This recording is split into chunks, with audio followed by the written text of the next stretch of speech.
सूबेदार सिकंदर इन अचर जो सीनो तुझे लाइ हाज़िर आहे। समझी या न समझी वेंदे। सूबेदार काथे आवा कैसा कलाए तो दिमाग खराब तो थी जा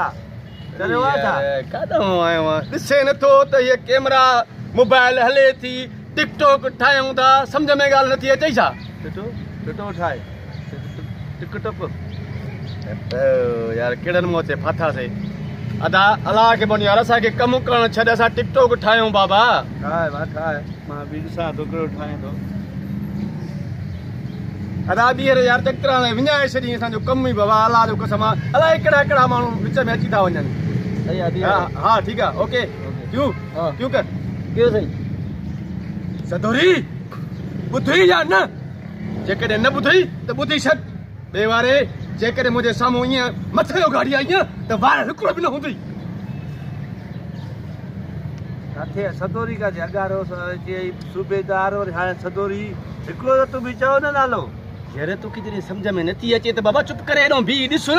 खामखा असांखे यार हर रिकॉर्डिंग छो थो विञाए बाबा पर सदोरी सां ॻाल्हाए त आराम सां त ॻाल्हाइबो आहे न त तेज़ ॻाल्हाइबो आहे बाबा ॻाल्हि इहा आहे टिकटॉक ठाहियूं था रिकॉर्डिंग थी थिए यार मोबाइल नज़र नथी अचे छा ईअं न ॻाल्हाइबो आहे बाबा अब ईअं ॻाल्हाइबो जीअं ॻाल्हाए अदा हाणे थोरो पासो ॾियो यार अलाह खे मञो असांखे टिकटॉक ठाहिणु छॾियो अल्लाह क्यों नहीं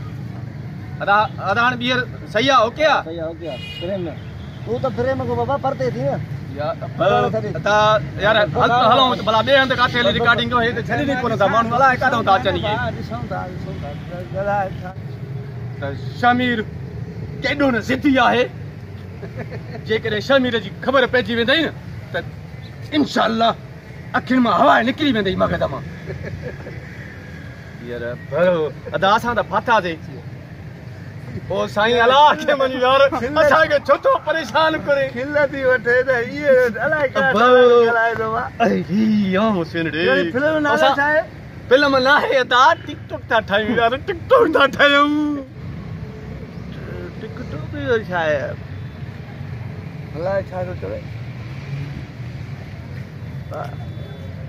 हा चओ भाउ मां ॾिसूं था असां ॾिसूं था छा बीठा हूं छा था कयूं बाबा तव्हांखे यार हर असांजे विच में त न अचो न बाबा रिकॉर्डिंग त न विञाए न असांजी तुंहिंजो नालो छा आहे मुंहिंजो नालो खणी कुझु बि हुजे किरड़ हुजे कांडेरो हुजे उन सां कोठो छा वञे फिल्म में नालो छा हूंदो आहे तुंहिंजो यार फिल्म काथे था ठाहियूं टिकटॉक था ठाहियूं टिकटॉक कॾो कलाकु मगज़ फाड़े यार इहा फिल्म हूंदी आहे न पोइ इहा टिकटॉक फिल्म न आहे बाबा दे हाल तेरा ओके आहे ठीकु आहे क्यों आहे हाणे मां ॻाल्हायां हा क्यों कर मांखे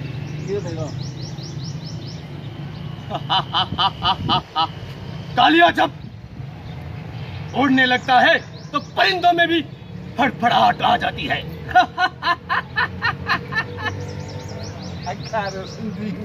और हार उर्दू में हिकिड़ो ऐं डायलॉग बि तूं सही लॻा लायो जेको खिले जेको न खिल कंदा आहिनि छा चवंदा आहिनि उनखे हाणे ॻाल्हि ॿुध एॾो भलो आहे न तोखे ख़बर पए थी न यार अलाह खे हिकिड़ो टिकटॉक तूं ठाहे ॾेखार मां तोखे सलाम कयां ईंदे न अदा थिए थो बि अदा ने रिकॉर्डिंग त कर भाऊ जी अदा अलाह खे यार हिकिड़ो अदा ॻाल्हाए खे मूंखे ॻाल्हाए ॾेखार ॾिसां ॻाल्हाए न हिकिड़ो ॻाल्हाए खे ॻाल्हाए ॾेखार खिलण अदा क्यों कढां थी मां थोरो खिली ॾेखारियां थो थोरो हीअं हूंदो आहे न अदाकार हीअं हूंदा आहिनि न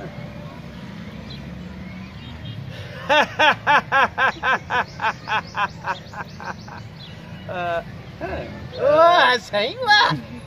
तो जो वाह जो खिलण जनरियल लगा काडा खिले डाला गला दिखा सदोरा काथे आते सदोरो अगले ने मुखे बचे काथे आ सदोरो न बाकी छा चवा बाकी छा चवा जो नौ को डाला के गला दिसौ न शूटिंग में खराब थी डाला ॿुधाए न हाणे सम्झ में अचे थी न ॻाल्हि अरे अचो त हलूं खाम खाधे असां मथो खाधो अथई वॾा अदाकार आहियो असांखे जहिड़ो अचे ई नथो न कयो आहे जहिड़ो कमु ऐं करे ॾेखारिया आहियां न